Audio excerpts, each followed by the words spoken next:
Bom dia a todos.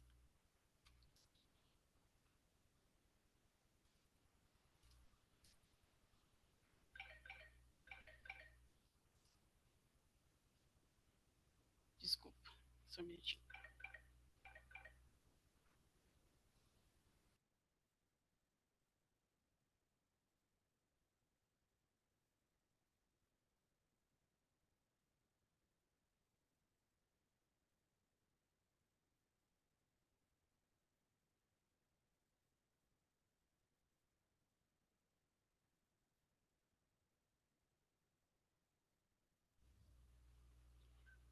Bom dia a todos. Todos estão me ouvindo? Sim. Sejam todos bem-vindos ao diálogo do marco dos 75 anos de Declaração Universal dos Direitos Humanos. Em 10 de dezembro de 2023, a Declaração Universal dos Direitos Humanos completará 75 anos, marco inicial do Sistema Internacional de Proteção da Dignidade Humana por meio do Direito Internacional dos Direitos Humanos. A importância da Declaração Universal dos Direitos Humanos não pode ser minimizada. Nacional, seja para a proteção do ser humano desde o imediato pós-Segunda Guerra.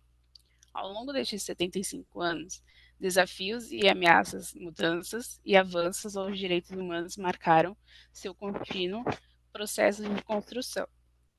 Os impactos ocorrem tanto no modo geral quanto em temas específicos. Recentemente, por exemplo, no acesso à informação e na democracia, objetivando contribuir tanto para o entendimento da importância da Declaração Universal dos Direitos Humanos e quanto no diagnóstico de avanços e retrocessos em geral ou específicos no marco dos 75 daquela.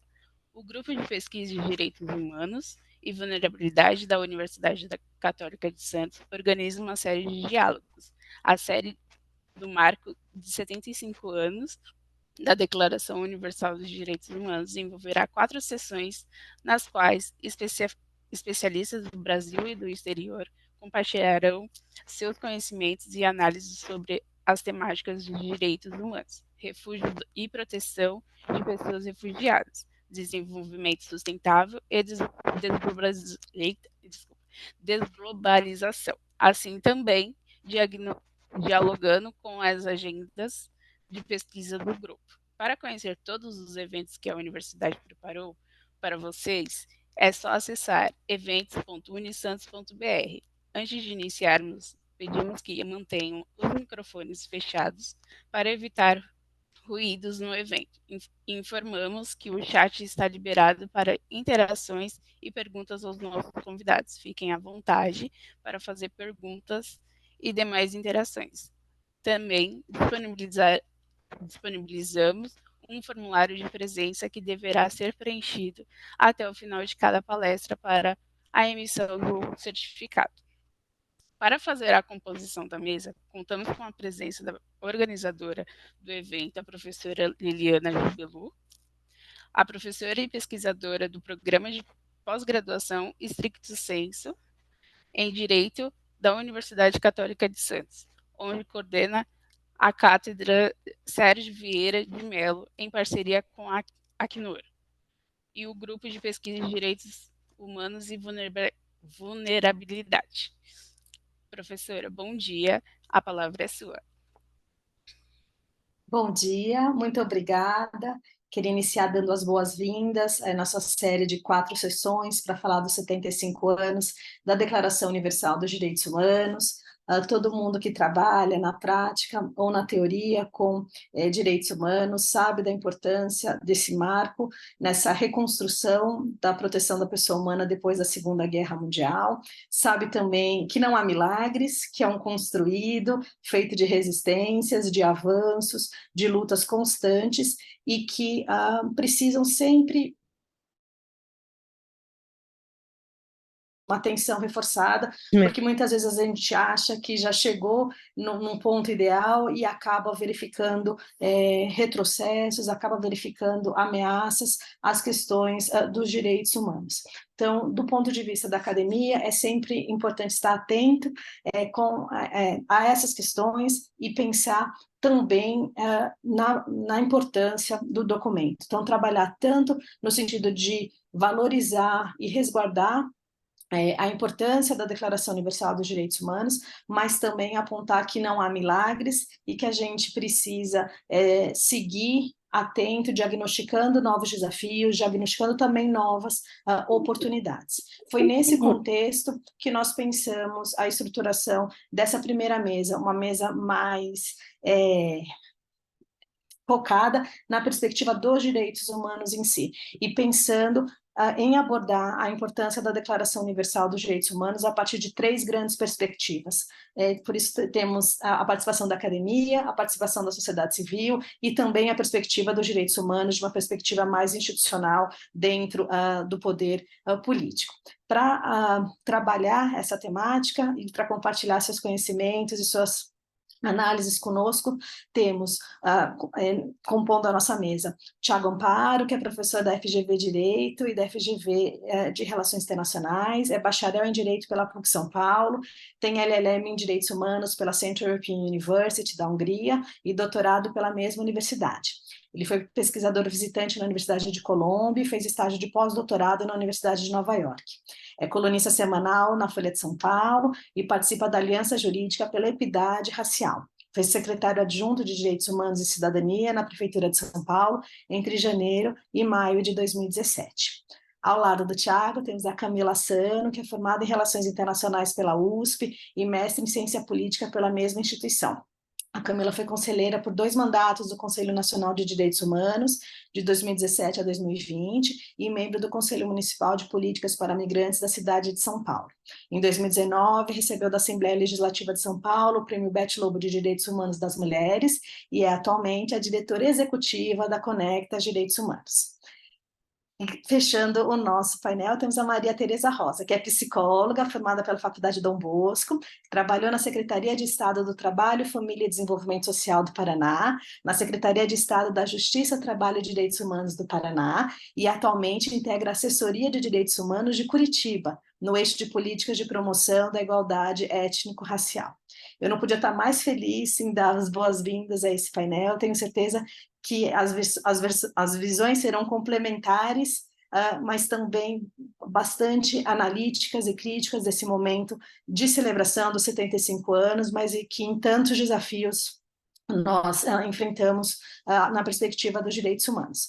A gente optou por um diálogo mais dinâmico nessa primeira sessão, seguindo o modelo de Davos, então com perguntas pré-elaboradas para a nossa mesa, poder debater e externar, né, as suas visões sobre o tema. Então, sem mais delongas, vou fazer a primeira pergunta para o Tiago. Tiago, a Declaração Universal dos Direitos Humanos é comumente apontada pela academia como marco inicial do Sistema Internacional dos Direitos Humanos. Quais seriam os aspectos centrais que se poderia destacar em termos de suas promessas, conquistas e déficits no estabelecimento do direito internacional dos direitos humanos? Mais uma vez, muito obrigada por sua participação, Tiago. Lídia, pelo convite e prazer também estar do lado da Camila e da Maria Tereza. Como eu vou ser breve até para a gente ter uma dinâmica, mas eu acho que eu queria destacar algumas vantagens e alguns desafios relacionados à declaração, né, indo na linha da pergunta. Eu acho que, primeiro, uma das promessas e, de fato, realizações da declaração é o seu caráter universalista, né? Hoje parece muito trivial, um clichê a gente dizer todos os seres humanos nascem livres e iguais, mas nem sempre foi assim, né? Quando a gente vai olhar as declarações de direitos anteriores, seja a Declaração Francesa, a Declaração Americana, e a gente sempre esquece, né? Também tem a Declaração do Haiti, Muitas vezes essas declarações tinham um contexto, um destinatário específico, né? Então, ou você falava todos os cidadãos, todos os homens, e a ideia que a promessa universalista, né, de que todos nascem livres e iguais, é uma promessa que parece trivial para hoje, mas eu acho que é fundamental para a gente poder resgatar como uma das linguagens, né, da Declaração Universal.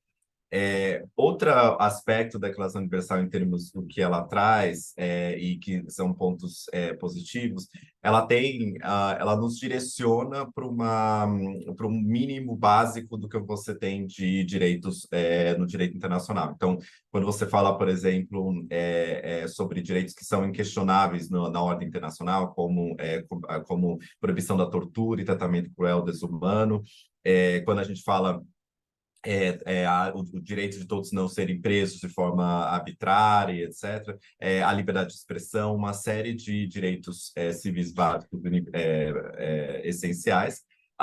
E também tem um outro aspecto que a gente esquece às vezes, mas tem uma gama de direitos econômicos e sociais dentro da Declaração Universal também. Né? Estabelece ali a questão da saúde, o direito à saúde, direito à educação. Então, você tem uma série de direitos estabelecidos também dentro da declaração que são importantes a gente resgatar. E acho que um quarto ponto, além dessa gama de direitos que serve como mapa para a gente entender o essencial, né, o que seria o núcleo de direitos humanos, a gente também tem um direito específico colocado em declaração, que eu acho que é sempre bom a gente lembrar, que é fundamental quando a gente está falando de direitos de refugiados, né? Então, a gente está falando da busca de asilo, né? Então, a possibilidade que toda pessoa tem de abandonar o seu país, de a ele regressar, né? E de buscar asilo em outro país, de novo, também não é algo trivial, especialmente no contexto em que a Declaração Universal foi estabelecida, né? Ah, Aí eu acho que tem algumas e outra cláusula e quinto dessas vantagens de pontos positivos. Eu acho que um deles é também ter uma cláusula de antidiscriminação, que é uma cláusula que já se repete também em outros tratados, em tratados internacionais, né? Porque a declaração não é um tratado em si, mas em tratados internacionais você tem ali outras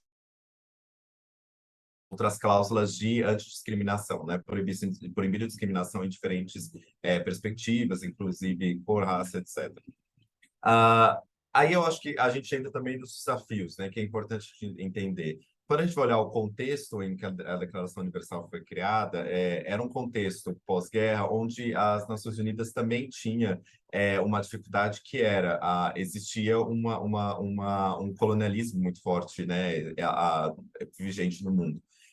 Ou seja, quando se coloca ali que todos nascem livres e iguais, existia ainda uma perpetuação de um sistema desigual internacional de países que eram colonizados e países colonizadores. E acho que isso é algo fundamental e que só mais recentemente isso tem sido cada vez mais resgatado, né? Por toda a discussão que tem sobre reparação, sobre perspectivas decoloniais de direitos humanos, etc. Então, isso é algo que tem sido resgatado. Inclusive, eu mencionei a declaração do Haiti, né? Quando a gente faz esse histórico de declarações pré-Declaração Universal, a gente pode ir desde a Magna Carta 1215 para depois falar da Declaração Virgília, a Declaração Francesa, e muitas vezes a gente esquece a Declaração do Haiti, e isso é fruto também dessa visão muito focada no norte global e não no sul global. Então, acho que tem esse aspecto. Um outro aspecto também importante a gente considerar é que a existência de dois pactos internacionais de direitos, né, direitos civis e outro de direitos econômicos e sociais, se deu também dentro do contexto de luta, né, ideológica de dois blocos, o que fez com que a ideia original, que era você ter um tratado internacional único de direitos humanos, que congregasse tudo, não acabou indo para frente, né? E aí, de um lado, tem a perspectiva de que a declaração, por não ser um tratado em si, né, ela poderia inicialmente ser pensada como uma recomendação, só que mais recentemente a gente sabe que não, né, porque ela se consolidou tanto no direito internacional que muitos consideram como uma norma peremptória, não seja um ius cogens, né, uma norma essencial do direito internacional que todos devem respeitar, né. Então, um pouco acho que a história se vingou desse nascimento defeituoso esse nascimento esse errado da Declaração Universal, porque ela nasceu como uma declaração e pensando que não tinha um clima internacional político, diplomático para um único tratado, então dividiram em dois pactos internacionais. Mas eu acho que a história se vingou disso porque a declaração ali, por ter sido tão consolidada, ela se torna uma norma essencial, uma norma peremptória no direito internacional. Então, acho que isso é muito importante. E, finalmente, eu acho que uma das principais déficits da declaração obviamente, o seu mecanismo de enforcement, né? Como que, de fato, ela consegue fazer com que haja um cumprimento da própria declaração no âmbito internacional. A gente sabe, e com certeza meus colegas também vão falar um pouquinho mais disso, das dificuldades que você tem nos mecanismos existentes de implementação, né? Apesar de você ter tido avanços, como a revisão periódica universal no Conselho de Direitos Humanos e outros que são importantes, um importante trabalho de relatores especiais, mas eu acho que ainda existe um problema interessante nesse sentido de como fazer cumprir, de fato, a Declaração Universal de Direitos Humanos. Acho que eu tentei fazer um apanhado geral, assim, de que principais pontos da declaração e também alguma das críticas, entre muitas outras, e devolvo para você, Liliana. Muito obrigada, Tiago. Acho que você tocou em pontos extremamente relevantes, né? Essa gramática dos direitos humanos que a Declaração Universal começa a construir, essa gramática universalista, né? Do sujeito universal, todos, ninguém, que até aquele momento não era tão presente nos documentos, esse padrão mínimo de proteção, né? Que a gente sempre tem que lembrar que os direitos humanos não estão lá como um ponto máximo, né? Como ideal, a gente sempre pode caminhar e conseguir mais a partir daquela garantia mínima, a questão dos direitos civis e políticos e dos direitos econômicos, sociais e culturais, que é um ponto central dessa universalidade também em termos de direitos, e acho que dois pontos muito relevantes são essa questão que você mencionou da historicidade, que a gente não pode simplesmente pegar um documento que está fazendo 75 anos e querer analisar com a ótica totalmente de hoje, né? A gente faz isso muitas vezes e acaba exacerbando os defeitos, digamos assim, sem levar em consideração que isso aconteceu num contexto específico. E acho que isso também pode levar a gente a pensar também a partir dessas perspectivas de contextualização, das perspectivas decoloniais, algo que eu sempre comento quando estou dando as minhas aulas de direitos humanos, que a gente fala muito em lugar de fala, e precisa mesmo falar de lugar de fala, mas a gente tem que também lembrar também os lugares de escuta, que quando a gente está debatendo direitos humanos no Brasil, num evento online, é totalmente um outro contexto de se você estivesse fazendo isso na Noruega, por exemplo, ou nos países do Oriente Médio, ou no Sudeste Asiático, por exemplo. A gente sempre precisa trazer essas nossas perspectivas e só assim conseguir efetivamente essa universalização a partir também das peculiaridades. E aí, o Thiago terminou falando da questão da implementação, né?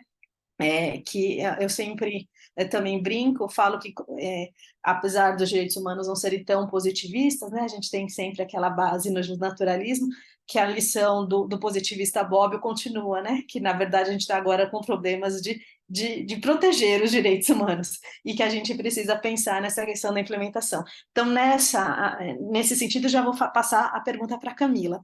Camila, a sociedade civil internacional tem um papel central na defesa e na implementação dos direitos humanos, tanto nacional quanto internacionalmente. Qual é a percepção que se tem da relevância da Declaração Universal de Direitos Humanos nesse contexto? E mais uma vez, obrigada pela presença. Obrigada a você, Liliana. Bom te aqui nas vésperas desse aniversário de 75 anos da Declaração.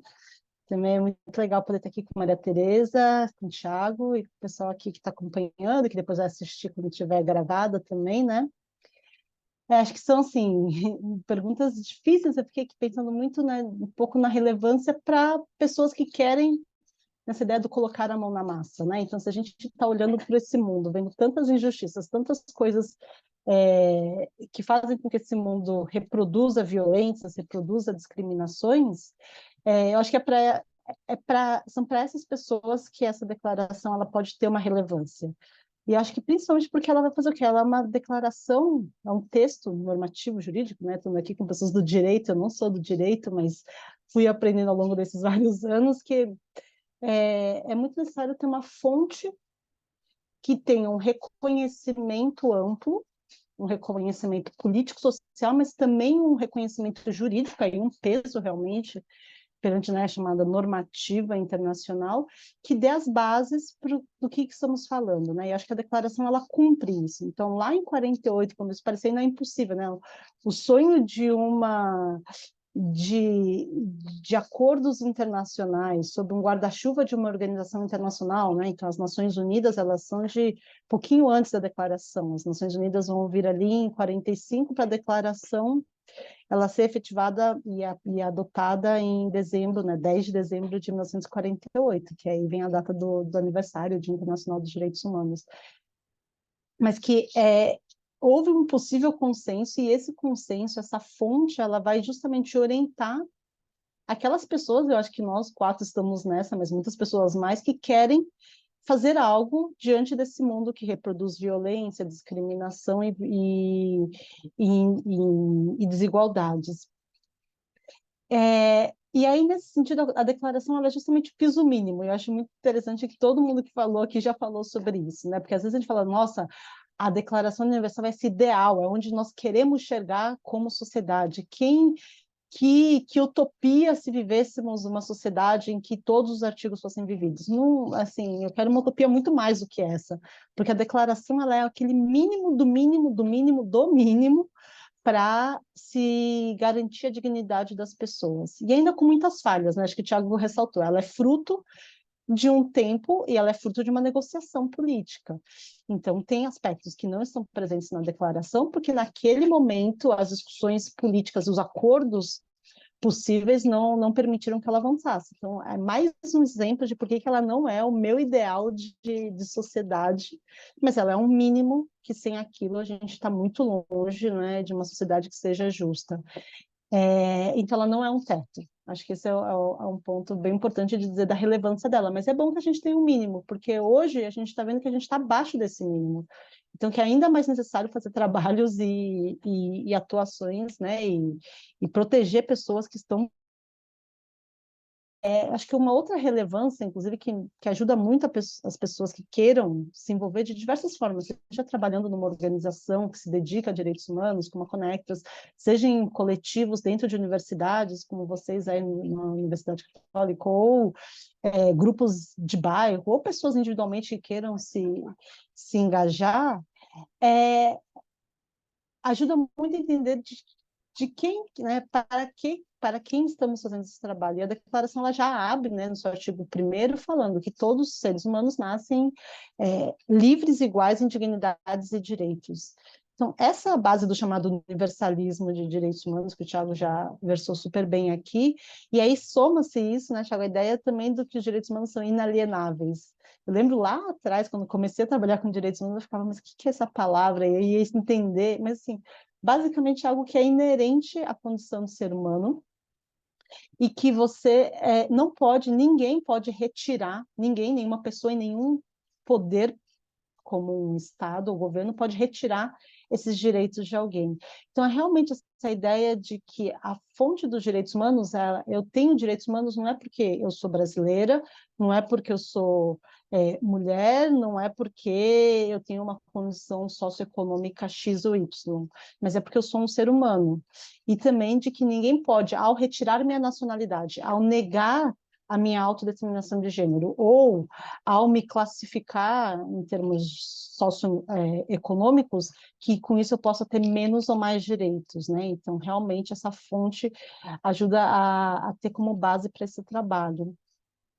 E também, né, para quem quer colocar essa mão na massa e trabalhar, a declaração ajuda organizando, né? Do que estamos falando? Quais são essas liberdades? Quais são os direitos? O Thiago citou alguns.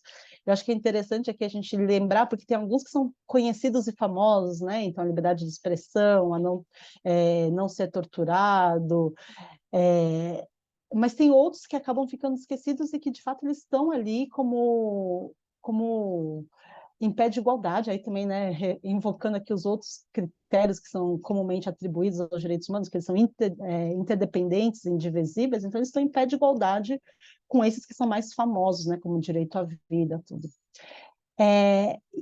Então, acho que também conhecer a declaração e poder divulgá-la é uma ideia de quebrar essa visão, muitas vezes parcial e muito preconceituosa, e aí vem todos esses termos muito equivocados e recheados de preconceito, de que direitos humanos é só direito de bandido, direitos humanos para humanos direitos, né? E que a gente sabe que não tem nada a ver, embora invoquem o termo direitos humanos, não tem nada a ver com direitos humanos. Então, acho que é importante a gente apresentar que direitos humanos é uma gama mais ampla na sua interdependência e indivisibilidade. O Thiago mencionou dos direitos econômicos, sociais e culturais, mas que eles também são direitos que garantem a não tortura, a não arbitrariedade no ato da detenção e prisão. Então, sim, né? Acho que é a gente encarar e dizer direitos humanos, direitos de bandido, vamos colocar assim, né? Tirando os termos preconceituosos, são pessoas que estão em conflito com a lei, elas ainda possuem direitos humanos, elas vão ter, em alguns casos, penalidades previstas em lei que vão eventualmente levar à privação de liberdade, mas isso não tira delas o rol de direitos humanos, como o direito de não ser torturado, o direito de liberdade de expressão, o direito ao voto, inclusive, né? Então, as pessoas em situação do cárcere também têm direito a voto. Uma outra limitação que a gente tem imposta pela nossa Constituição e legislação, mas a grande maioria da população carcerária sim tem direito ao voto. Então, conhecer a declaração também nos ajuda a mostrar tanto que de direitos humanos é mais do que as pessoas costumam só atribuir, mas que também pessoas que eventualmente estejam cumprindo pena de privação de liberdade também têm uma série de outros direitos que não foram eliminados, porque justamente, né, nós nascemos livres e com dignidade de direitos. Eu vou listar só alguns, porque eu acho sempre interessante, assim, o artigo 18 fala de liberdade de religião, então está prevista na nossa na Declaração Universal de Direitos Humanos a liberdade religiosa. A gente tem falado aqui, né, e como se ainda fosse uma novidade, que homens e mulheres ocupando cargos iguais no mundo do trabalho deveriam receber remuneração igual. Isso já está lá, esse texto de 75 anos já diz no artigo 23(2), todo ser humano, sem qualquer distinção, tem direito a igual remuneração por igual trabalho. Ponto. Tem outro que eu gostava quando eu dava aula de direitos humanos, eu sempre apresentava para os meus alunos e eles ficavam sempre surpresos, que é o artigo 24, que vai dizer que todo ser humano tem direito a repouso e lazer, inclusive limitação razoável das horas de trabalho e férias remuneradas periódicas. Então, a gente está falando de férias, descanso do trabalho, inclusive do lazer, como algo previsto na Declaração Universal de Direitos Humanos. E acho que em tempos como a gente está vivendo agora, e aí já vou fechando essa minha primeira participação aqui, Liliana, é falar sobre a democracia. Porque depois, a declaração é de 48, mas a gente pode falar de um outro marco importante no âmbito internacional de direitos humanos, que é a Conferência de Viena, de 1993, que ela vai criar essa relação entre democracia, desenvolvimento e direitos humanos. E aí o artigo 21 da Declaração vai falar basicamente de democracia, nos seus dois pilares, que é o direito a voto, de votar e ser votado como uma forma de eleger nossos representantes e as nossas representantes, mas também a democracia de conteúdo, que é um regime que não cometa arbitrariedades e garanta as liberdades das pessoas. Isso está lá no artigo 21, né, que vai falar que a vontade do povo será a base da autoridade do governo, e essa vontade será expressa em eleições periódicas e legítimas, por sufrágio universal, por voto secreto ou processo equivalente que assegure a liberdade de voto. Por exemplo, uma das partes desse artigo. Então, ela já também é uma declaração que vai falar sobre os direitos que nascemos e também qual é o regime político, né? Não chamam de democracia aqui, mas dá todos, né? Vai dar todos os elementos do que é hoje a democracia entendida. Muitíssimo obrigada, Camila. Acho que, assim como o Thiago, você destacou pontos essenciais, né, nossa tentativa aqui de analisar um pouco a Declaração Universal dos Direitos Humanos. Acho que é muito interessante a gente destacar esses outros 2 aniversários, desses 2 documentos que você comentou, né? A Constituição brasileira fazendo 35 anos esse ano, a Declaração de Viena, Declaração e Programa de Ação, né? Então ela vai além, ela não quer só mais declarar direitos ou trazer essa base normativa, ela quer colocar isso em prática, que também fez 30 anos esse ano, então acho esse seu aporte muito, muito interessante. Queria destacar também, como você mencionou, em termos de deficiências, né, ou déficits ou falhas da Declaração Universal, que alguns temas que hoje em dia a gente entende como essenciais não aparecem, né? O meio ambiente, por exemplo, não está lá. Nós estamos agora no momento de COP28 e já verificamos, né, como o meio ambiente não é só um direito humano em si, mas também impacta em vários outros direitos. As questões de gênero, né? A gente não tem, quando a gente fala o sujeito universal, é um sujeito ainda masculino, né? São todos, o homem, né? A gente ainda tem essa perspectiva faltando na Declaração Universal. Acho também muito interessante, Camila, quando você traz a perspectiva da população carcerária, né? Porque ela permite que a gente pense nos direitos humanos na sua função essencial, de limite ao poder, né, de trazer regras ao poder em relação ao Estado, em relação ao indivíduo, e essa necessidade da gente ter regras pré-estabelecidas, porque acho que muitos dos preconceitos que os direitos humanos enfrentam vêm dessa perspectiva das pessoas sempre se colocarem do lado do grupo que tem poder, né? Então, eu decido quem vai ser a minoria, eu decido que aquela pessoa não cumpre tal requisito, mas e se isso muda, né? Como a gente tinha, por exemplo, na Idade Média, ou no início da Idade Moderna, os déspotas, os tiranos, e como a gente tem visto, né, ressurgir em alguns momentos ali, se não existem essas regras pré-estabelecidas, estamos todas e todes à mercê de violações de direitos que foram sendo conquistados de uma maneira tão difícil. E isso me fez pensar também aí mais 2 coisas que a Camila mencionou. Primeiro, que a gente sempre destaca também, os direitos humanos como como adotando uma ética de meias, né? Você falou de ações individuais, você falou de ações coletivas, então, assim, aquela ética que toda ação precisa ser balizada pelos direitos humanos. E isso tem muito de ação individual, do nosso dia a dia, né? As pequenas corrupções, as pequenas situações de, não vou votar porque nada dá. A gente vai, então, construir esse respeito dos direitos humanos se também nas nossas ações individuais eles não estiverem presentes. E acho que, já fazendo um gancho para a gente poder falar com a Maria Tereza, acho extremamente significativo o destaque que a Camila deu, que os direitos humanos são de titularidade de todos os seres humanos, simplesmente por ser humano, né? Você não precisa cumprir nenhum requisito, além de ser humano, para ser titular dos direitos humanos. E, nesse sentido, os direitos humanos têm uma relação intrínseca com a identidade e com a autonomia. E aí a gente vai vendo, ao longo desses 75 anos, os processos de levar em consideração diferentes identidades, diferentes individualidades, né? E sempre no plural, porque a gente sempre é mais do que um, e a interseccionalidade permite que a gente fale disso. Então, queria ouvir um pouquinho a Maria Tereza. Maria Tereza, no seguinte sentido: a Declaração Universal dos Direitos Humanos traz direitos civis e políticos e econômicos, sociais e culturais.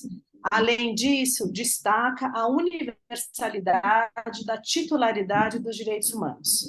Como os avanços de proteção às minorias podem ser conectados à declaração? E super obrigada por sua presença aqui com a gente. Imagina, eu que agradeço. Bom, eu penso que pode ser conectado à declaração a partir da Declaração Universal dos Direitos Humanos. Nas minhas passagens por essas secretarias de Estado que você citou, e hoje na prefeitura,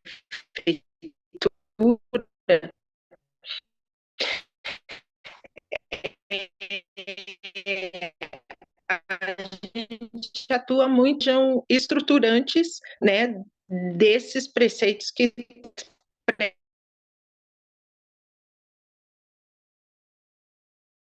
são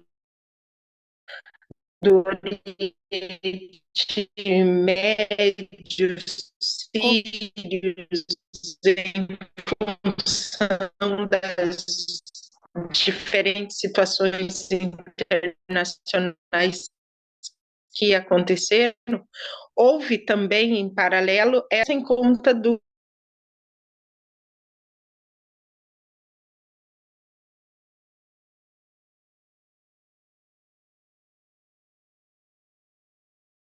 em conta de trazer essa...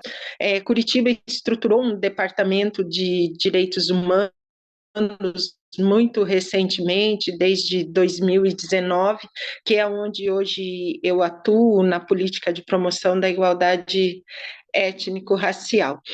Então, é esse trabalho que acaba sendo norteado de como os governos também vão entender essa questão de direitos humanos, né? Como foi colocado, isso influencia muito, né? A depender de quem está nesse governo, de qual é a visão sobre esse tipo de pauta e de quais serão os encaminhamentos para essa temática, né? No governo anterior nós não tínhamos tanto essa abertura para tratar destas questões, mas em âmbito municipal a gente conseguiu ter muitos avanços dentro dessa pauta, né? Como até a Conselho de Direitos Humanos no município, né? Além dos que já existiam, como o da promoção da igualdade étnico-racial, o de políticas para mulheres. Então, aqui no nosso cenário, no nosso microcosmo aqui curitibano, a gente consegue observar esses avanços, né, e essa conexão com a Declaração Universal dos Direitos Humanos por esse ponto de vista, de até onde as políticas públicas conseguem serem estruturadas e alcançar essa população minoritária, que eu prefiro utilizar o termo vulnerabilizada, né, dentro desse cenário nacional, que a gente sabe que tem cor, tem local de existência, né, e de sobrevivência. Então, eu penso que hoje a gente ter dentro do estado do Paraná, um departamento de direitos fundamentais, uma secretaria de Estado que também trata dessa pauta, né, que é a CEMIP, que é a Secretaria de Estado da Mulher, Promoção da Igualdade Étnico-Racial e Pessoa Idosa, ter no âmbito municipal vários conselhos de direitos voltados para o atendimento das pautas de direitos humanos, são avanços permitidos com a Declaração Universal dos Direitos Humanos.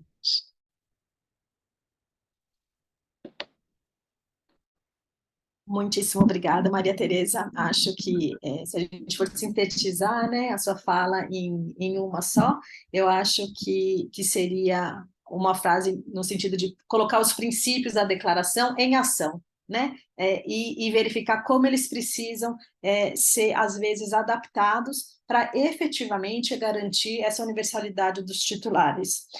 A gente muitas vezes, né, fala das minorias, e aí o termo técnico, né, dentro do direito internacional, na questão não numérica, mas de poder, mas falamos principalmente de grupos vulneráveis aqui no Brasil, né, falando das questões raciais, das questões étnicas, das questões de gênero, das questões econômicas, que acabam trazendo a necessidade de se pensar políticas públicas levando em consideração, né, aquela imagem da justiça totalmente cega, acho que não se aplica aqui, que na verdade a gente precisa enxergar quem são essas pessoas e quais são as necessidades específicas para que a gente possa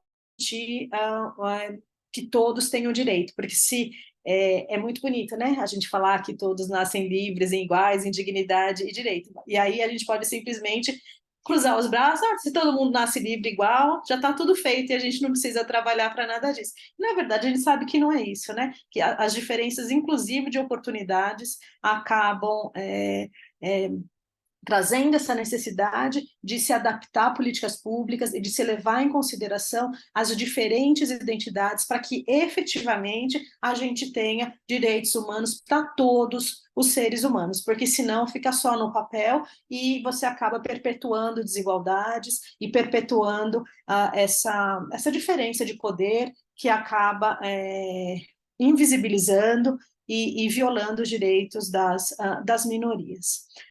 Começando, então, a nossa segunda rodada, ela tem a mesma pergunta para vocês três. Eu vou colocar a pergunta e aí eu vou perguntar quem quer ir primeiro, a gente faz na ordem que vocês acharem melhor. No marco de seus 75 anos, qual seria o balanço da relevância da Declaração Universal dos Direitos Humanos em termos de impactos positivos e desafios para a implementação dos direitos humanos? Eu acho que vocês podem perceber que a nossa perspectiva aqui é de garantir direitos humanos, né? A gente acha muito bonito, muito poético a declaração e os documentos, a gente entende a relevância de ter algo por escrito, como acho que a Camila usou a palavra consenso, né? E trazer esse guia, mas a gente sabe que só o papel às vezes não dá conta, que a gente precisa sempre analisar. E eu brinco com os meus alunos e minhas alunas, eu sempre comento que acho que não existe nenhuma matéria que é mais favorável à autoterapia que os direitos humanos, né? Eu acho que só a gente fica se pensando e se avaliando e se reavaliando, e aí aparece uma crítica, a gente tenta voltar e pensar no fundamento e achar, os outros não estão nem aí, aumenta lá o imposto, o pessoal do tributário aumenta o imposto, eles não ficam muito tentando fazer essa autoterapia que a gente faz aqui em direitos humanos, mas como isso é da nossa identidade, da nossa natureza, queria então ouvir as perspectivas de vocês sobre essa questão. Querem manter a mesma ordem? Alguém quer ir primeiro? Como é que vocês preferem? Pode ser? Tiago, então. Tá. Vamos lá. Eu acho que, claro que é sempre uma pergunta super desafiadora, né? Mas pensando um pouco de alguma perspectiva, né, de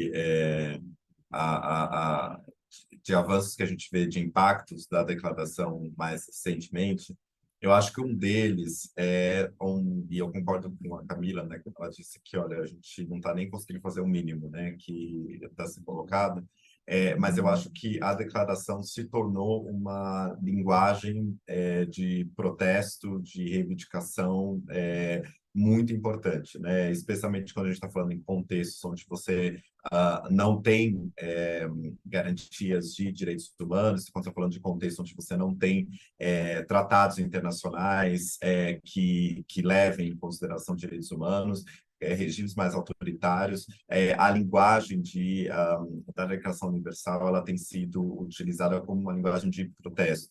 E eu sempre falo que depende muito como a gente vê direitos humanos, né? Porque a gente pode ver direitos humanos de uma perspectiva mais naturalista, dizendo, olha, são aqueles com que a gente nasce, etc.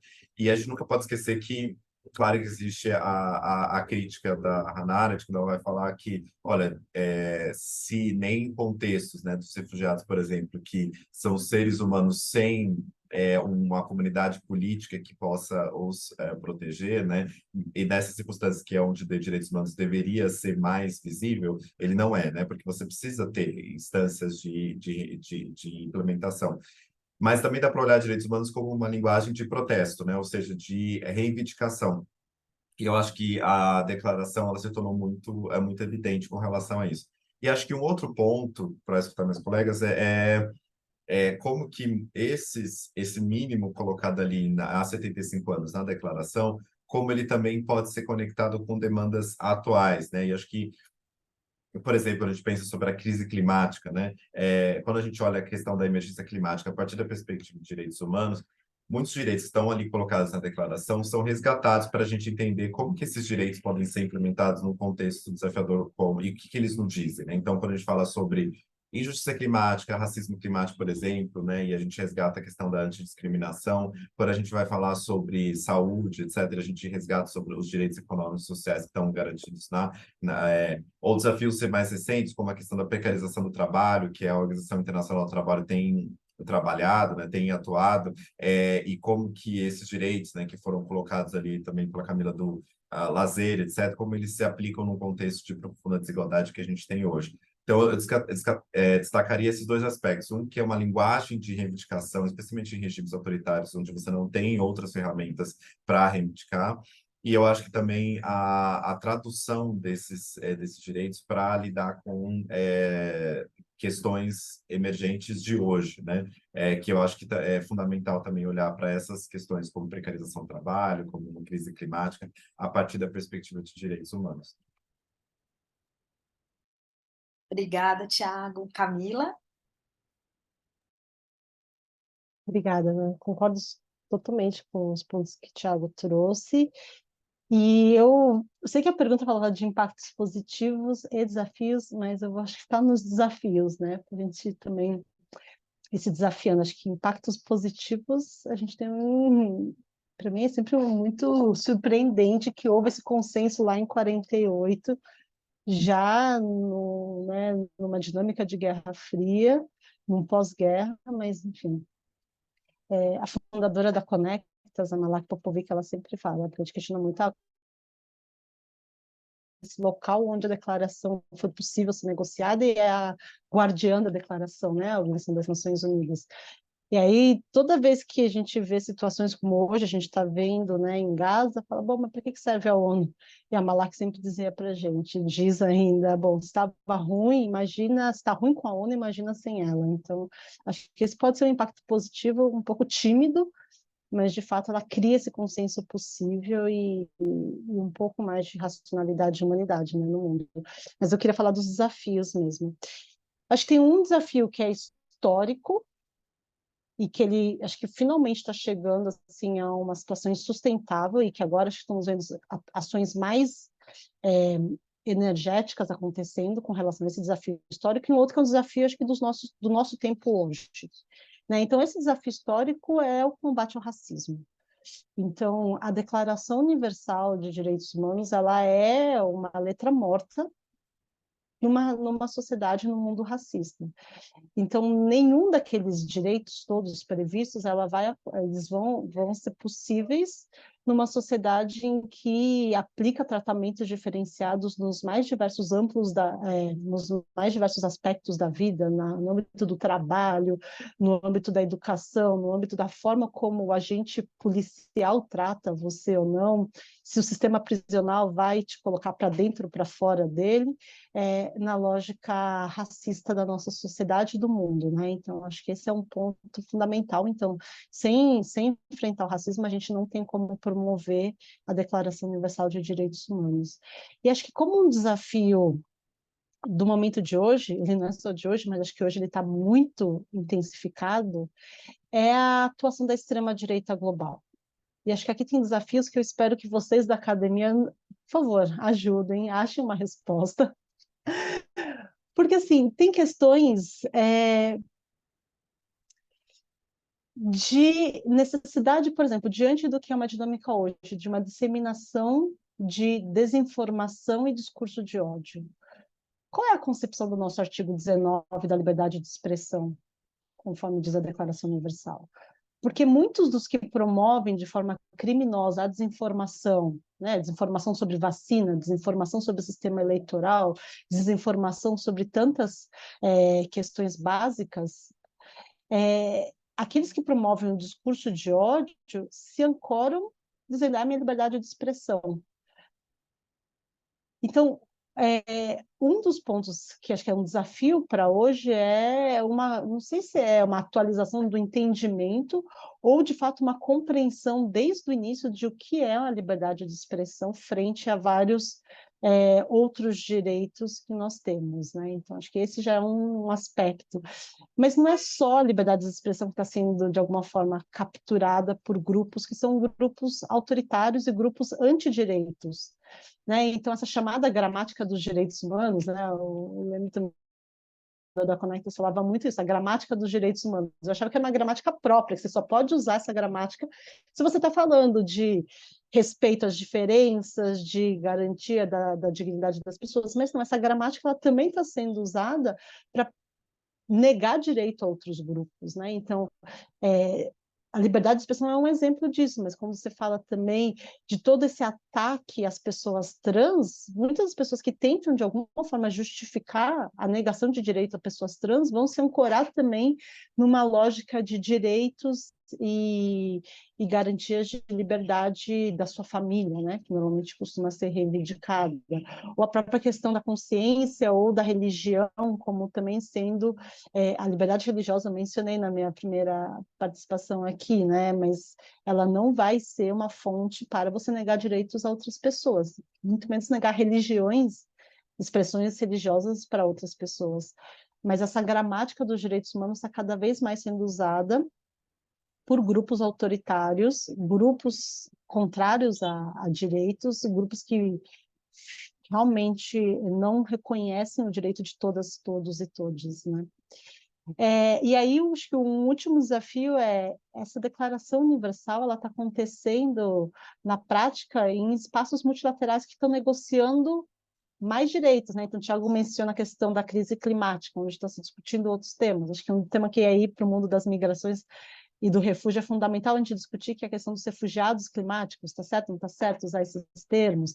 E essas discussões, ou agora a gente falando cada vez mais, né, sobre violência de gênero, as questões envolvendo também, né, o direito das pessoas trans, isso tudo vai ter que ser feito nos espaços de negociação, aí em Genebra, são nas sessões da Comissão Interamericana de Direitos Humanos, na COP, né, sobre clima, que está acontecendo agora lá em Dubai. Então, esses espaços onde tradicionalmente acontecem as negociações e que historicamente era para avançar em direitos, são espaços que estão cada vez mais sendo ocupados por grupos que estão lá, na realidade, para defender a negação de direitos, né? Não faz muito tempo, em 2019, a gente viu o governo Bolsonaro atuando em Genebra nas negociações no Conselho de Direitos Humanos para substituir toda a aparição do termo gênero nas resoluções da ONU por sexo biológico. Então, a gente tem tanto grupos que chegaram ao poder, estão ali na autoridade de representantes de países, mas também grupos da sociedade civil, se colocando como organizações que teriam a legitimidade de também estar nesses espaços e defender o retrocesso, né? Impedir que os direitos atinjam mais pessoas nas suas pluralidades e diversidades. Então, acho que esse é um ponto também que a gente precisa discutir. A liberdade de associação, ela está prevista na Declaração Universal, se não me engano, no artigo 20, mas qual é o limite também de que essas associações elas existam para promover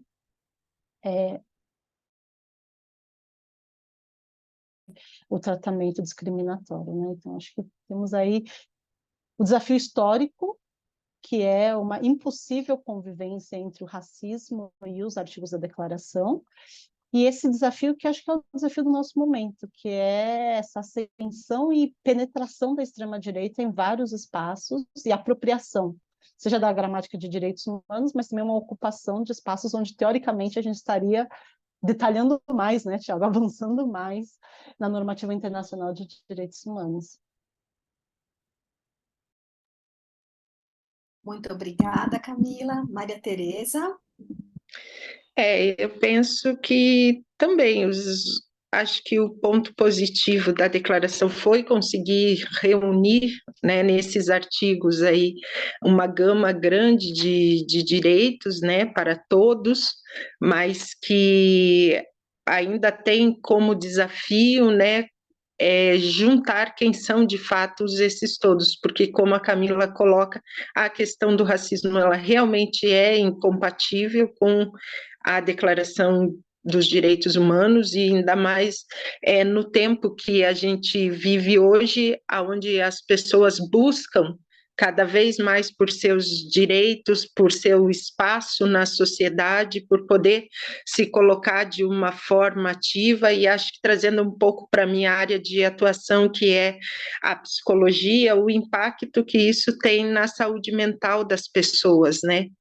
É quando você vai para uma determinada situação e você percebe que os direitos eles acabam sendo, de certa forma, relativos, né? Quando a gente fala nessa questão do racismo, que no Brasil é estrutural e a gente tem muita dificuldade em implementar questões de direitos humanos em função desse sistema estrutural, que é uma tecnologia aplicada para discriminar pessoas em função da cor da pele, em função da origem, em relação à procedência nacional, e as outras discriminações também, né? A LGBTfobia, gordofobia, que são coisas que hoje realmente precisam entrar na pauta da discussão de direitos humanos, nesses cenários de decisão, como a Camila colocou, para que a gente possa ter, de fato, uma declaração que dê conta de expressar, não só teoricamente, mas na prática, aquilo que ela efetivamente se propõe. Muito obrigada, Maria Tereza. Não sei se Tiago ou Camila querem comentar alguma coisa, senão eu não me aguento, eu vou falar mesmo, né? Então, eu fico aqui ouvindo vocês e anotando questões que eu acho que são muito significativas. Acho que vocês tocaram em pontos tanto positivos quanto negativos que são essenciais. Vou começar pelos negativos, porque eu sempre acho que a gente tem que terminar em notas positivas, né? Para não sair todo mundo abalado, que não tem solução, né? Eu acho que assim mesmo os próprios direitos humanos já passaram por vários momentos difíceis, então eu sou uma otimista nesse sentido. Então, acho que algumas coisas que a Camila coloca, né? Acho que, primeiro, essa utilização dos direitos humanos para violar direitos humanos, que é algo que a gente, na área de direito internacional dos refugiados, tem dentro da ideia de cláusulas de exclusão, né? Que você não pode usar o refúgio se você violou o direito internacional. Então, você não pode pedir que o direito internacional te proteja se você violou o próprio direito internacional. E eu acho que os direitos humanos ainda estão nessa crise de identidade, de tentar resolver essa questão, né? Como ser universal, como ser inclusivo, mas deixar, de repente, entrar um posicionamento que é totalmente contrário aos direitos humanos. E, na minha perspectiva, os próprios direitos humanos trazem essa solução, né? Tudo que for contra direitos humanos não pode ser pauta da agenda de direitos humanos. Então, a gente poderia utilizar essa lógica interna, essa coerência interna, digamos assim, do regime. Mas eu acho também que é muito interessante a gente perceber como está sendo feita uma manipulação dessas estruturas de poder, né? Se a gente pensar, por exemplo, o Brexit, que em tese, né, assim, é um tema de economia, é um tema de política, não seria aqui de direitos humanos. Mas se a gente for pensar, os próprios partidos que foram criados para defender o Brexit, que odiavam a União Europeia, não reconheciam a União Europeia, que queriam o Reino Unido fora da União Europeia, se candidataram ao Parlamento Europeu. E aí, por dentro da União Europeia, eles fizeram todo o movimento para sair da União Europeia. Então, me parece algo, não algo, sim, não é uma coincidência, né? É uma tática, é uma estratégia de utilizar as estruturas de poder, inclusive dentro das instituições, para tentar minimizar os avanços dos direitos humanos. E é exatamente porque a gente avança que a gente tem essas resistências, né? Exatamente porque você conseguiu avanços significativos em determinados momentos ou em determinados locais que você acaba tendo esses movimentos contrários.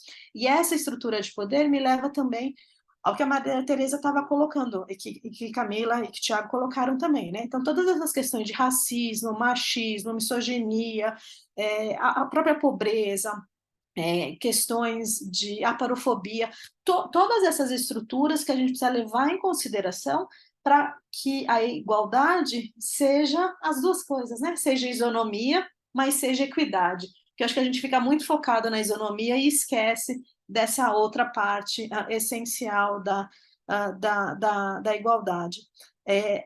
Dentro dessas perspectivas de estrutura, Camila, você estava falando e eu fiquei lembrando do artigo 28 da Declaração Universal, que fala de uma ordem social e internacional que realização dos direitos humanos. Eu acho que é um artigo que também é bastante deixado de lado, até em função de outros interesses políticos, econômicos, geopolíticos, que a gente acaba tendo essa perspectiva de ter essas violações, né? E acho que se a gente batesse mais no artigo 28, talvez a gente conseguisse, dentro das estruturas internacionais, ter perspectivas.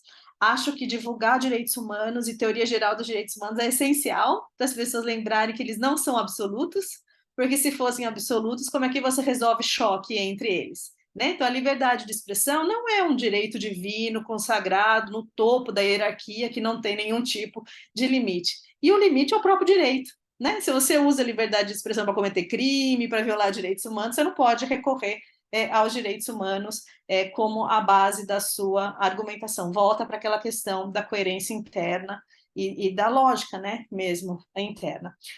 Em termos mais filosóficos, digamos assim, ou mais estruturais, eu acho que, no fundo, o que a gente verifica é sempre essa batalha da delimitação do eu, ou do meu grupo, e do outro, né? Em todos os sentidos. A gente vê isso nas questões das estruturas de poder que a gente estava falando, em quem a gente não quer garantir direito, em quem a gente não quer proteger, e acho que a gente acaba sempre vendo essa construção conscientemente ou pelo menos impactada pelas questões estruturais prévias e como isso impacta, né? E acho que o papel dos direitos humanos nesse sentido é essencial, de resgatar essa universalidade, de resgatar, como o Comparato muitas vezes falava, essa nossa humanidade comum, né? Que é a dignidade, que é a base dos direitos humanos, e só divulgando isso e adotando o que eu sempre também menciono, que os direitos humanos trabalham pela lógica do convencimento, essa perspectiva de que somos todos iguais. E aí eu vou me encaminhando para as questões positivas. Eu acho que ficou muito claro que a declaração é um piso e não um teto, que a declaração foi um sucesso, né? No momento histórico que ela foi feita, que até havia dúvida se seria possível se conseguir esse consenso, e ela, então, impacta positivamente, traz a construção desse sistema internacional de proteção da pessoa humana, e que precisa, obviamente, se adaptar às demandas atuais, mas acho que ela mesma traz bases que permitam que a gente faça isso. E acho que, resgatando a frase do Tiago, acho que a linguagem dela como reivindicação segue sendo atualíssima, né? Ela, como uma senhorinha de 75 anos, continua trazendo essa contribuição, né? E reivindicações em várias áreas, reivindicações morais, reivindicações políticas, numa perspectiva jurídica. Então, acho que existem problemas, mas que a gente tem as ferramentas, né? Os instrumentos para seguir nesse construído, que eu sempre falo, né? Que os direitos humanos são construídos histórico, político, jurídico e social. E a declaração é só um marco nesse processo longo, mas é um marco importante e que a gente precisa valorizar, retomar, né? Voltar sempre ali para o básico, para poder garantir que os seus aspectos principais, principalmente que ela é um padrão mínimo e de direitos humanos para todos os seres humanos. Acho que isso é o que a gente precisa levar. Queria abrir para Tiago, Camila, Maria Tereza, se quiserem comentar alguma coisa, quiserem reagir a alguma perspectiva. Não? Deixa eu Ah, só eu ver se... posso, Liana? Se a gente já Camila, tem um claro, tempinho? claro, temos sim. Tá bom. Não, acho que era só concordar com você. Você fala, né, de começar, terminar com positivos por ser uma pessoa otimista, que eu também sou, e eu acho que a gente é, né? Quem está trabalhando com direitos humanos, se não for, não estaria trabalhando com direitos humanos. Então, eu acho que tem muito a ver com isso. E também já aproveitar para agradecer o convite e me despedindo, mas dizer que de fato a declaração ela tem essa fonte, pelo menos para mim, né? Eu vou falar um pouco da minha, da minha relação, da minha experiência com a Declaração Universal, assim, um pouco nesse ponto de vista bem pessoal. Mas acho que ela é esse local que você consegue se apoiar nas reivindicações. Então, ela sem dúvida é uma linguagem de reivindicações, mas é uma sensação também de que eu tenho um respaldo, né? De que eu não estou falando isso como uma voz sozinha, que não é algo que precisa ser elaborado e ainda ser conquistado, algum tipo de reconhecimento mundial. Não, ela já está aí, já há 75 anos que ela existe. É o documento, acho que é um dos mais traduzidos nos idiomas que são falados no planeta, e que ela tem um reconhecimento grande, né? Então também dá uma sensação de um respaldo e de um consenso que já foi possível. Então também sempre penso muito nisso. Foi possível em 48, no pós-guerra, ainda com os traumas muito sendo sentidos do que foi o Holocausto, ainda assim foi possível chegar num texto como esse, né? Já numa dinâmica de Guerra Fria, foi possível chegar. Então, também acho que ele me dá uma... Não, é possível, assim, né? Difícil, mas são consensos e acho que aí trazer todas as pessoas, de fato, são livres e iguais.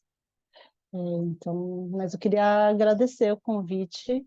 Obrigada, é muito bom poder relembrar dessa senhorinha super atualizada e forte que é a declaração. Muito obrigada, Camila. Eu dei uma olhadinha aqui no chat, não achei nenhuma pergunta. Se alguém tiver alguma pergunta, por favor, se manifeste. Enquanto isso, vou pedir só para quem está presente para abrir a câmera, se possível, para a gente dar um final aqui bem inclusivo, né? Com não só os nominhos, como eu falei, tem o pessoal no outro link, a gente vai colocar no canal da Unisantos depois, mas quem tiver aí e tiver essa possibilidade e quiser, para ir abrindo a câmera, né? Que aí a gente vai vendo, vai colocando carinhas no nome, já que estamos falando de direitos humanos, vamos ver, né? Os humanos e as humanas que estão aqui com a gente. Enquanto isso, eu vou agradecendo imensamente, novamente, Tiago, Maria Tereza, Camila, pelo aceite do convite, pela disponibilidade de estar com a gente, por compartilhar, né, conhecimentos, perspectivas. Se os direitos humanos são esse construído, acho que a gente faz, é importante a academia seguir nesse mesmo processo, né? De juntos debatendo, de diálogos, e é um pouco isso que a nossa série tá propondo fazer nesses 4 eventos. Da minha parte foi um prazer, acho que o evento foi uma ótima abertura, não só um evento em si, né? Super autossustentado, digamos assim, mas também para a gente pensar e servir como a introdução dessas outras séries. Espero que seja a primeira de muitas colaborações. Desejo a todos e todas e todos uma ótima continuação de terça-feira, boas festas e que o 2024 aí a gente consiga celebrar vários outros aniversários importantes para os direitos humanos. Obrigada. Obrigado. Obrigada.